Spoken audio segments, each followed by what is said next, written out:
गांधीनगर पाणी पुरवठा योजना ही मोठ्या प्रमाणात आज आम्ही या दक्षिण मतदारसंघामध्ये आणली आणि आज 4 वर्ष ओलांडून होत आलेले आहेत. तरी देखील ही योजना काय पूर्ण होण्याच्या मार्गावर आम्हाला दिसत नाही. पण नक्की आम्ही ही योजना मंजूर करून आणली म्हणून तुम्ही दुर्दैवानं या सगळ्या लोकांना वेठीस धरता का काय अशी शंका आमच्या मनामध्ये आहे. आणि म्हणून आज लोकांचा आक्रोश या ठिकाणी वाढत चाललेला आहे.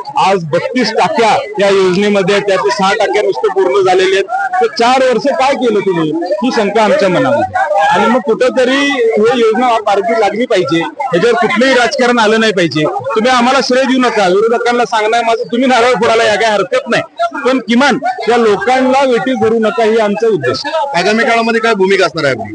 एवढंच माझं सांगणं आहे की प्रशासन नेहमी पाणी पोसायचं काम करते, कुठंतरी गोड बोलायचं आणि दिशाभूल करायचं काम करते.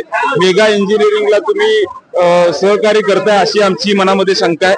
त्यामुळे कुठल्या परिस्थितीमध्ये जी कन्स्ट्रक्शन कंपनी काम करत नाही त्याला तर तुम्ही धारेवर धरलंच पाहिजे. आणि दुसऱ्या बाजूला कुठल्याही परिस्थितीमध्ये हे काम झालं नाही तर तुम्हाला तीव्र आज या ठिकाणी पुढच्या काळामध्ये आक्रोशाला सामोरं जावं लागेल. हे माझा या सर्व माता भगिनींच्या साक्षी मी या ठिकाणी सांगतो.